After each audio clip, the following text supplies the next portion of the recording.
அம்மா ஆரோக்கிய திட்டம் சொல்லி அம்மையார் ஜெயலலிதா அவர்கள் கொண்டு வந்தது. நான் வந்து அதிமுக காரன் கிடையாதுங்க, திமுக காரன் கிடையாது. சொன்ன உடனே வந்துடாதீங்க என்கிட்ட.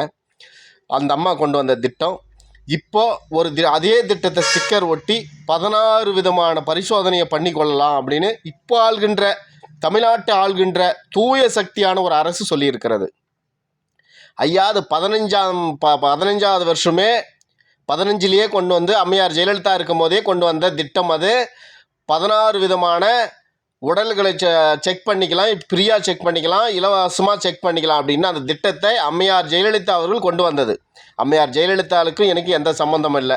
நான் ஒரு முறையோ 2 முறையோ என்னவோ அந்த அம்மையார் ஜெயலலிதாவுக்கு ஓட்டு போட்டிருக்கேன். அது கூட எப்போ தெரியுமா? சீமான் கட்சி ஆரம்பிக்காததுக்கு முன்னாடி. அதுக்கப்புறம் அந்த கட்சிக்கு எனக்கு சம்மந்தம் இல்லை.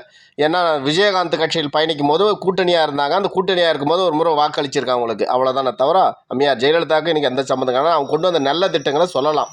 அதே மாதிரி எடப்பாடியாரை மாதிரி ஒரு பொற்கால ஆட்சி இனி வருங்காலத்தில் காமராஜருக்கோட அதிகமான பொற்காட்சியை கொடுத்தவன் ஐயா எடப்பாடி பழனிசாமி. அதில் மறுக்கவே முடியாது. ஏன்னா அவருக்கு இருந்ததே 4 வருஷம்தான். அதில் கடுமையான கொரோனா பீரியடு, 2 வருஷம் லாக்டவுனு. அந்த லாக்டவுனில் பார்த்திங்கன்னா பத்திரப்பதிவில் காலி, போக்குவரத்து துறையில் பஸ்ஸில் வருமானம் காலி, எல்லாம் முடங்கி போன காலத்துலேயும் மக்களை பாதுகாத்து தன் தாய் எப்படி மழை விடாத பெய்ந்தால் கூட தன் தாய் பறவை எப்படி குஞ்சுகளை அடக்காக்குமோ அப்படி அடக்காத்து எடப்பாடி பழனிசாமி நம்மளை காப்பாற்றினார். இதில் வந்து ஒத்துக்கணும், உண்மையை ஒத்துக்கணும், இல்லைலாம் சொல்லக்கூடாது. எடப்பாடியை மாதிரி ஒரு நேர்மையான அரசு நடத்தியவரை, உண்மையான அரசு நடத்தியவரை இது வரைக்கும் வரலாறு பார்க்கல. என்னென்னா ஈவி மிஷினை வச்சு அவரை ஒட்டுமொத்தமாக ஒழிச்சிட்டாங்க.